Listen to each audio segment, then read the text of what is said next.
The Gowanus is just over a mile long, and it was a marsh. And you can see a little bit of that in the way it's laid out. This stuff is coal tar, and it's coming up from the sediment and coming out of the banks where there were manufactured gas plants. And that's the reason the EPA has designated this a Superfund site. The underlying job is always the traditional pollution control function of Riverkeeper. You go, you look, you're seen looking, which is a deterrent, and you might catch a polluter. Your biggest use to society is just being omnipresent, being on patrol.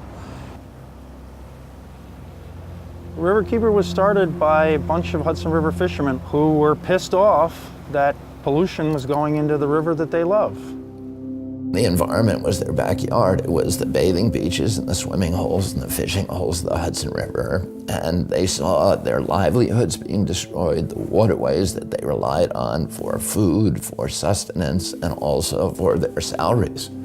All of these things were being stolen from them by large corporate entities over whom they had no control. They got together in an American Legion Hall in March of 1966. A man stood up whose name was Robert Boyle.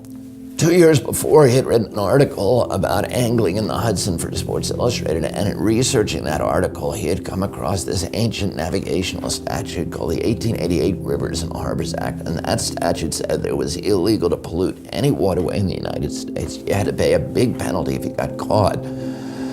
But also there was a bounty provision that said that anybody who turns in the polluter gets to keep half the fine. And he said to them, we shouldn't be talking about breaking the law, we should be talking about enforcing it.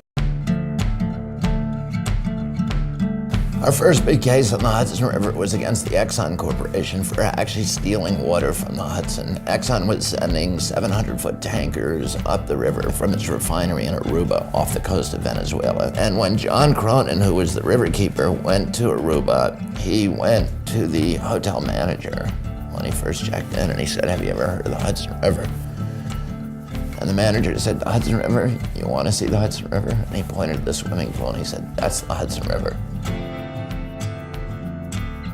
We got international headlines for busing Exxon. We stopped them from doing it. We collected a huge penalty. We were getting a lot of attention and people started calling us. After about 2 or 3 years, we had a dozen working riverkeepers or keepers all across the country, and we decided it was time to start an alliance. What does it mean to be a riverkeeper? The most important things were you have to have a boat, you have to have a full-time paid waterkeeper, and you have to be willing to go to war to fight for your local waterway.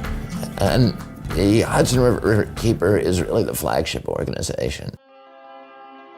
When we found out that Governor Andrew Cuomo was going to say no to hydrofracking, that proved that the spirit that started Riverkeeper in 1966, community-based environmentalism, that was alive and well. What we were able to do is to persuade political leaders in New York State that they had an obligation to take the long view and not just take the quick cash. You know, there are long-term costs to this that make that quick cash not so attractive.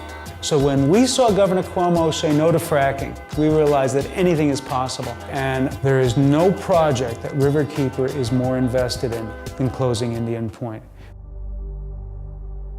Riverkeeper has taken the lead in the fight to close the Indian Point power plant. We've been the most visible and vocal leader in that fight. This plant is the oldest operating nuclear power plant in the country. It has the most safety violations. It has a crumbling infrastructure. This is an urgency. When you hear all the problems with Indian Point, you realize that its time has come and passed, that it's holding us back from clean, sustainable, safe energy. This idea that an investment in our environment is a diminishment of our wealth it's a false notion. An investment in the environment is an investment in infrastructure. It's an investment you have to make if you want to ensure the economic vitality of our generation and future generations. It's important to remember that here we are in this beautiful area, farmland over there, a wildlife sanctuary up there, very low density housing over here. You have to keep in mind that is the largest Superfund site in the United States, thanks to GE.